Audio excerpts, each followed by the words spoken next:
Good morning, guys. We'll start with the broadcast section with no embargo, followed by an embargoed section at 10:30 p.m. tonight. No live tweeting with the broadcast section and use microphone provided. Paul, sorry, Hi, Ange. Hi, Paul. Just wondering, any new injury concerns or any players returning ahead of the game against Fulham? So last night, this stage clean bill of health. Mind you, I thought that last week, and then we had a guy in surgery an hour later. But I think everything's all right from last night. But obviously, we'll see when the boys come in. And then return, unlikely. Romero's closer. He's probably the closest. But again, probably unlikely. But I'm not ruling him out. Still, he's got to get through some things today, and then we've got a session tomorrow.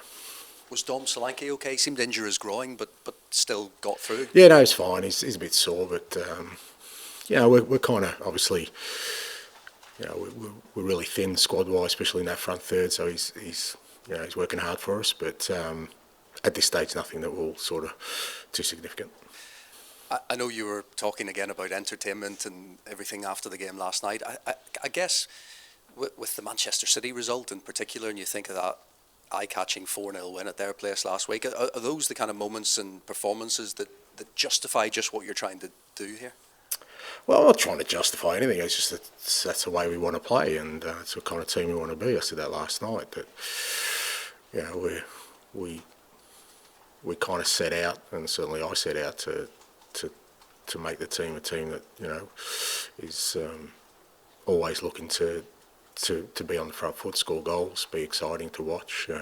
Sometimes that means, maybe not as controlled as other sides, but that's okay. It's part of sort of our identity, and that's kind of the road we started on. We want to stick to it. I think from our perspective, that's the kind of team we want to be. I was going to test my lip reading skills on you. I think the TV pictures last night in the first half, you appeared to be giving Brennan Johnson some instruction. I think I got the word forward. Is it still a case that you're getting this message into them? Is it still work in progress in some cases, some examples? Yeah, it's always a work in progress, and it's about, that's kind of my role, just to keep sort of driving the guys, because there can be at times a tendency to want to sort of, go back from full throttle and just sort of ease. And I just felt at that moment, I thought, we were on top of them, and Brendan was looking dangerous, and every time we went forward, we were looking good. And I just thought, and it's human nature that, I think we're winning 2-1 at the time, is to just sort of keep the ball, and it's just not who we want to be. So in those moments, it's more about me sort of trying to empower and embolden the players to not fear playing that way. And that's kind of, I think your lip reading was pretty good, mate. Charlie, please. Hi, Ange. In the build-up to this match, one of the Fulham players has said that while Spurs can be great, for example, beating Man City the way that you did, they're not unbeatable. And he said, look, teams in and around us have beaten Spurs this season. So in your quest for consistency, how important do you feel this game is on Sunday, and not to sort of repeat the mistakes that perhaps you saw against the likes of Ipswich? Yeah, no, we're not unbeatable. I've got news for you, no team is. I don't think Fulham is either. So I think that's the beauty of our sport. I think even Liverpool have lost this year, so God forbid. I think what other teams think is not really relevant to us. He's right about one point, is that on our day we can beat anyone, and that's what we want to try and continue to be, the best we can be. Because when we are that, we're a compelling side, and we're growing into the team we want to be. And Sunday's game is no different to any other game for us. It's about continuing to grow, continue to develop. As I said, when we kind of put all our elements of our game together, we're a very, very good football side. We've struggled in a few games this year, for sure. Actually, we've only struggled in a couple of games this year, but again, that's part of our growth to kind of make sure that our levels don't drop to the levels they did in the games where we haven't really played to our identity. But that's okay. That's why we're here. We want to continue to push on. And what have you made of Fulham this season? They're not unbeatable. No, look, I've got a lot of time for Marco Silva. I think he's an outstanding manager, and he's got the team really, playing in a manner where, they're always looking to be a threat to oppositions. He's stabilised them in terms of, their level of performance now is good on a weekly basis. They've got some good players in there. We had a couple of tough battles with them last year. But because they play as well, it should be a good game. And Dejan Kulusevski's covered more ground per game than any player in the top flight. He's actually nearly top for all players in the league, despite only playing 11 minutes at Leicester on the opening day. And I take it that kind of stamina is no fluke. I mean, can you give us an insight into how he trains, how he looks after himself, what he does behind the scenes to give him this energy? Yeah, you're right. It's not a fluke. It's a lot of hard work. I'm sure there's some scientists with some genetics in there, some DNA. He just has a real capacity to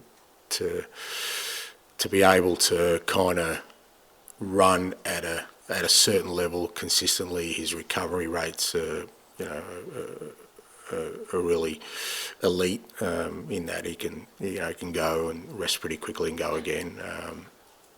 But there's also that mental kind of strength to do it, because I think a lot of players maybe have the capacity but reach a limit where, it's only natural they'll get tired and don't, if possible, don't go again until they need to, whereas Decky will just keep going and going. So, it's a big part of his football. It's a big strength of his. Again, I'm using big words too early in the morning, biomechanist, but his running efficiency is really good. His style, he doesn't use too much energy. Seems like to me anyway, and that could be a load of crap anyway. I don't know, but it's very early. But he does, that because if you think about it, if you're trying to sort of stop him and he's in your vicinity, you kind of think, okay, this guy's going to go once, twice, 3, 4 times, and that can sort of wear oppositions down. And then he's got the quality as well. We just got to be mindful a little bit of not, overburdening him, because he's played a lot. And like I said, with the squad we've got, he's played in the middle, he's played obviously on the wing. We don't want to diminish that, but at the moment he still feels really good, and it's a big part of his game.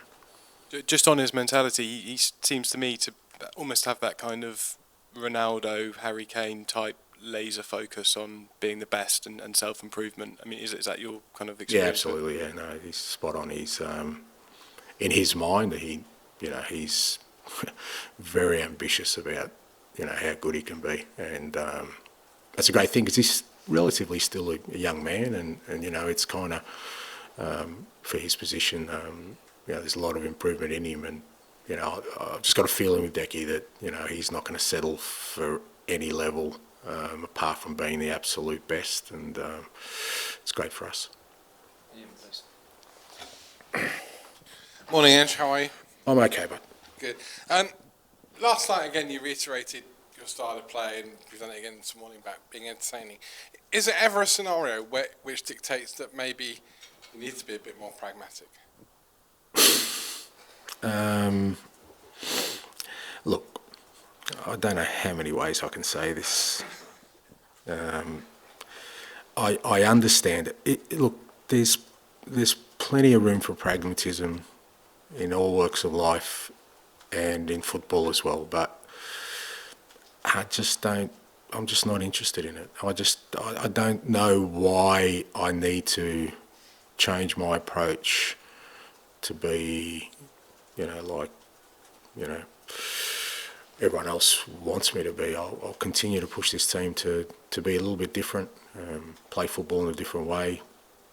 Maybe you'll all, when I'm long gone, you'll all pine for my entertainment, mate, and you'll have had your fill of pragmatism. But look, if we were pragmatic, then I'd say at 2-0 up at City away, we would have probably settled for 2-0. Yeah, and we wouldn't have got the victory we did, and and made it a special moment for our club. I always think the possibilities of what could be if we continue down this road rather than holding on to what we have. Because at the moment, what do we have? We don't have a hell of a lot. You know, we haven't achieved anything yet. We haven't had success. We haven't done all those things that we want to do. So if I start being pragmatic now, then maybe we'll never get there. So, last night we weren't at our highest level, but geez, I thought for 20 minutes we were as exciting as we have been since I've been here. I loved the sort of last 20 minutes of that first half. We should have got a third goal and it would have killed the game off, but we were exciting to watch, and that's what I want. In terms of the title race for the top positions in the Champions League, I specify a number because I know you don't like that either. In terms of this season, it seems more open because Man City have been falling on a difficult run and so have other clubs. Are Spurs almost going under the radar in that? I don't know, but look, I think in the context of where we're at in the season so far, we're in an okay position in the league. I think we it's safe to say we could have been in a stronger position, but we're still there or thereabouts. We're still in the Carabao Cup. We were out of the Carabao Cup last year. In Europe, we're in a pretty good position to get through to the next round, and we've had to deal with some adversity. So I think so far our season's been solid. It's obviously had some extremes, which kind of I think taints people's picture as to where we're at. But I always try and step back and take a broader view, and we can, like I said, we can consider. I mean, we had 4 schoolboys on the bench last night, 2 actually at school this morning. So we're working pretty hard with some pretty limiting factors and still maintaining competitiveness in all the competitions we're in. I think we're in an okay space. And finally, with that, the 4 schoolboys on the bench, 2 going to school this morning, and the trials and tribulations at the moment with the squad through injury or Bentancur's absence, whatever it may be. Are you thinking about in January just beefing up the squad a little bit, or would that just be doing it for the sake of it? No, I think, look, we're always planning and planning for every scenario. I think I said a couple of days ago, a lot of that will depend on sort of where we are squad-wise around that time. We're obviously, like between now and then, it's really only Romero and Mickey van der Ven who hopefully be back in that time frame. But, Richie hopefully will be back sort of early in the new year, and then, we'll just assess where we are squad-wise, and we're, but certainly we're already sort of, with Johan, I've already had a number of meetings around sort of what the potential is for a strategy in January. I think last year, we ended up doing a little bit of business, which I think helped us. So, but again, nothing sort of in concrete now because January's always tricky and a lot will be dependent on where we are squad-wise. Hi, Ange. Kind of on that, are we at the stage now where streamlined squads for clubs are kind of a thing of the past, are going to have to become because of the amount of fixtures? Yeah, I think so. And it's not just the amount of fixtures, just the attrition rate of. I mean, we've got a lot of injuries, but a lot of clubs have. I just think, we've been talking about it for quite a while, but at some point, it's going to come home to roost to all the powers that be that players are getting overloaded. There's no doubt about that. I mean, there's too much overwhelming evidence. So you're either going to get a diminished product where the best players aren't out there, or squads are going to have to carry, clubs are going to have to carry bigger squads to sort of cater for the demands of it.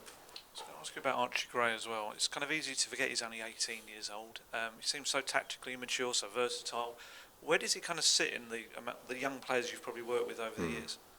Yeah, like I said, real maturity. I mean, he is 18. We asked him to play left back. He's never played that position before in his life, and yet he still does it with a real efficiency, a real calmness. I'm so excited by Archie, and I guess that's another positive for us, that we've got an 18-year-old who kind of plays and no one really kind of mentions the fact that he's 18. They're just measuring his performance. And like I said, I'm asking him to do some different jobs, which is not easy. Definitely be probably a lot more comfortable for him if he was settled in one position. But he's playing football. He's playing football at a really high level against European football club, in the Premier League, and that's going to set us up really well for the player he's going to become. I thought Lucas was good when he came on last night. He made an impact. So, you know, with everything else that we're building, there's some real excitement around our young players as well. Just a quick one on Dominic Solanke. Had a couple of chances last night. Is the team creating enough chances for him, or is that more something he's got to kind of get into certain areas? No, I think created enough chances. I mean, last night, you know, he was sort of really unlucky with a couple of them, especially the header. And he's still very important to our football. Look, we should have scored a number of goals last night. You know, we just lacked a little bit. I mean, as good as we were at City, I thought we didn't create as many chances. We were a lot more sort of calm in front of goals, whereas last night we just lacked that little bit of just composure where we scored 4 or 5 last night, and Dom was a big part of that. And I just wanted to ask, were you happy when you sort of inherited, back to Kulusevski, when you inherited him, when you became the manager, and did you sort of see what he could become? Because obviously, I think when he arrived at Tottenham, he had sort of a mixed spell at Juventus, and he was sort of this wonder kid, but hadn't quite reached his potential at that time. Were you sort of happy, and could you have seen that potential when you came in? Yeah, I was extremely excited because, you know, I'd sort of seen, you know, as you said, his trajectory as a player, and, you know, he'd made an impact already. I think the club had only sort of signed him as a loan with an option to buy when I got here, and you know, I was pretty keen to make sure that happened. And like I said, you don't really know until you work with a player and understand him better. But you know, as Dan was saying, he's got this real sort of laser eye focus about how good he could be. And that's, for any manager, that's what you want to see in players. You know, somebody who's just not going to settle for whatever level he's at. He was telling us yesterday about he doesn't really use his phone much anymore. Like he's kind of saving his energy by not using his phone, and he's sort of doing all that stuff right off the pitch as well. Is he sort of the archetypal player for you, kind of on and off the pitch in both those respects? Well, look, it depends. You know, I mean, I'd hate to, like I said, I'd hate to think that, you know, if somebody enjoys doing something that they have to curtail it for any reason. But that's the world we live in. You know, I think a big part of that is making sure that the energy you have, you put to the right areas, and whether that's mental energy or physical energy. And I think, yeah, you know, mate, I guarantee you, I've got the quietest phone in the world. I've got about 3 people in it, and it never rings, it never messages, and I've got a pretty blissful life. Maybe a little bit of a lack of awareness of what people think about me, but that's not a bad thing either. I just think everyone likes me, and I get on with it. Sounds very nice, thanks. Thank you. Finish with Jay, please. Hi, Ange. Brennan scored again last night, scored against Man City. Just wanted to ask what you think the reason is behind why he seems to have been scoring more goals this year than last year. I think some of it's just, you know, he's kind of, you know, you get sort of confidence and self-belief, and I think the biggest thing is just a real discipline around the positions he takes up. He's always in the right areas, and the way we play, if you get yourself into the right areas, and you know, I think then you get the benefit and rewards of it. And I think because he has got the rewards, he's really making sure that he's, like I said, really disciplined about always being there. And you know, it's easy to say because, you know, the way we play, but you know, sometimes it takes great concentration in that focus in that moment. You know, whether it's on the weekend against City, he kind of knew that, you know, it was likely Timo was going to be hitting that far post, and even last night, you know, that, you know, Decky was going to hit a certain area, and he's always there. And then, like I said, he's a good finisher. I still think there's more though. You know, I wasn't as happy with some parts of his game last night, particularly around, like I said, just being a bit more positive, and even the pressing wasn't great from sort of our front three. That hasn't been as good as so. But again, that comes back to the player himself wanting to improve and not settle for just, you know, okay, scoring some goals. I think he can be better, and I want him to be better. You sort of touched upon it a little bit there, but I think 7 of his 10 Premier League goals have come inside the 6-yard box, where he's always attacking that back post. So is that something that you and the coach are always drilling into him on the training ground, that you've just got to keep doing this? Go watch Celtic play, go watch Yokohama Marinos play, go watch Brisbane Roar play, go watch the Socceroos play, mate. You'll see that I would love to be a right winger in my team, mate. I would score bags of goals. Thanks, bud.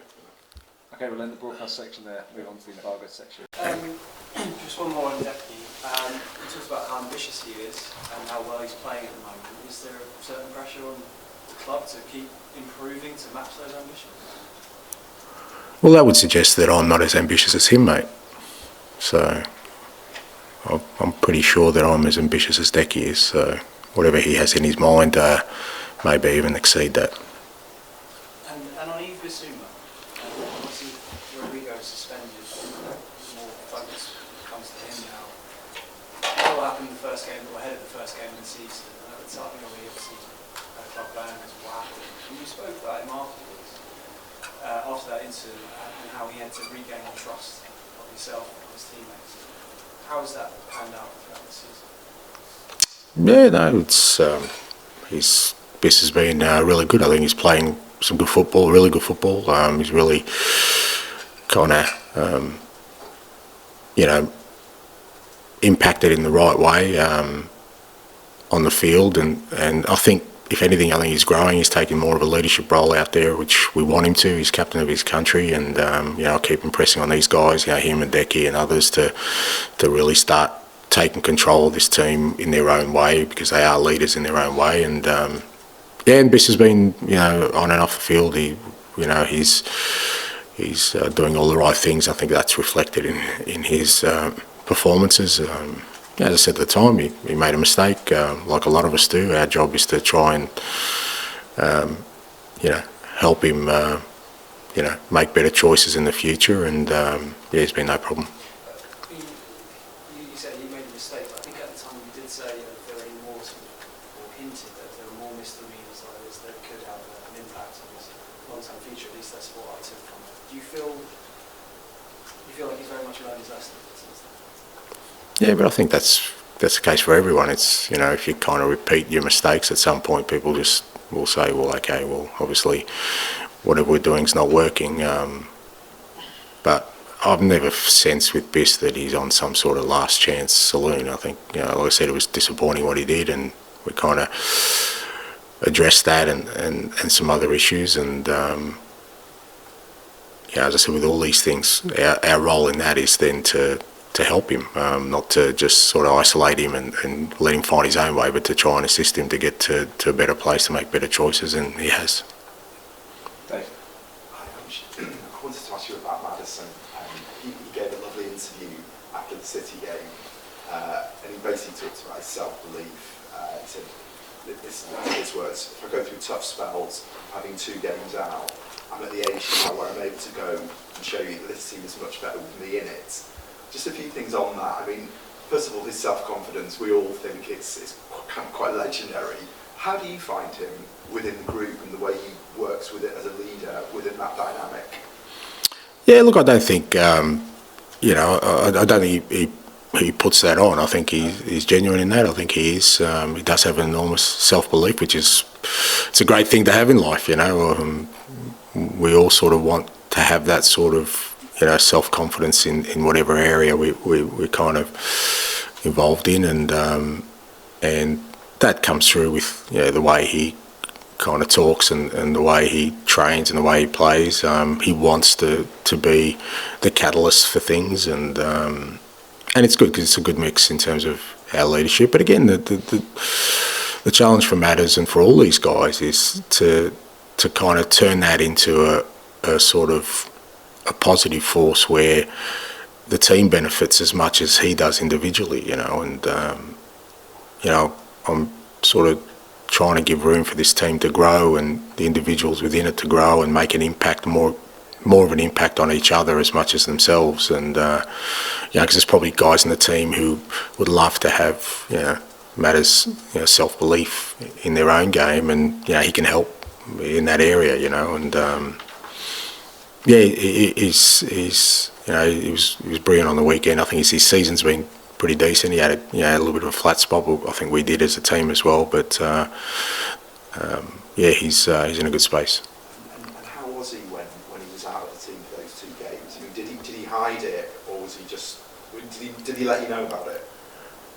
Well, I don't know what you mean by let me know about it, but just what I mean to say is, was he was obviously not happy. I mean, did he sort of talk Yeah, look, I get that, but I mean, at the same time, I mean, not happy, but I'm not in the happiness business. Like they're all here to help us be successful, whether you're playing or not. Because sometimes when you come on for 10 minutes, you can help us change the course of our season. So for me, you know, you're a member of this squad. No one's guaranteed anything. I don't say to players you're going to play 55 games. It's unlikely that anyone will do that. In fact, no one will. So you know, if he misses a couple of games, he's disappointed. That's fine. What I'm looking at is when you do play, make your biggest possible impact, and that's what he did.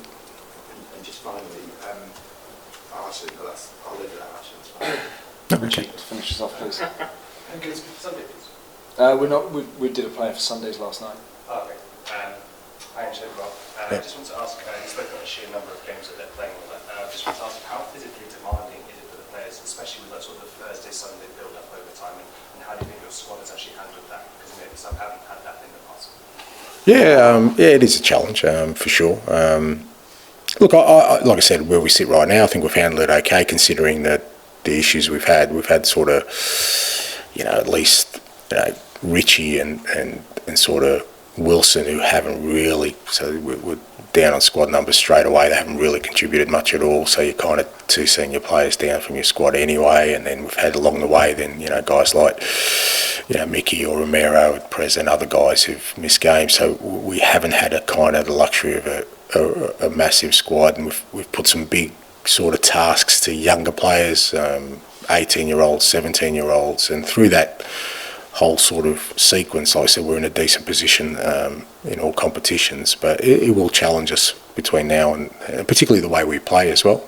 You know, we do want to play sort of a high energy, high intensity game, which takes a lot out of you physically and mentally. So all these kind of things are the challenges we've got to face, and you know, I think particularly, like I said, this period now between now and sort of Christmas, when you know, hopefully we'll get a couple of players back, but we're not going to have a massive change in squad numbers. You know, we're going to have to be really careful how we kind of manage the team through that, and kind of the loads of the players to make sure that we can, like I said, be in a good space come the new year to sort of challenge in the competitions we're in. Final one, this is probably opening a can of worms, and there are multiple teams in this sort of situation, but do you wish it could maybe be a slight tweak in the schedule so that it could be a Thursday to a Monday, and how much difference do you think that extra time makes? No, I don't think that makes sort of too much of a difference, to be honest. A day here or there, because it'll kind of back up somewhere along the way. You know, we're at the kind of mercy of broadcasters with that as well, and you kind of have to understand that. It's not always going to be ideal in the way the fixturing comes out, but you know, look, I sat here bemoaning the fact we weren't in Europe last year because of the lack of games, so I can't sit here now and say that, you know, we've got too many. Like I say, it's just a balance, and I do think that. I don't think it's just anecdotal that injury rates are going up across the board in elite football, and at some point that needs to be addressed. Thanks a bit. Thank you, guys. Thank you.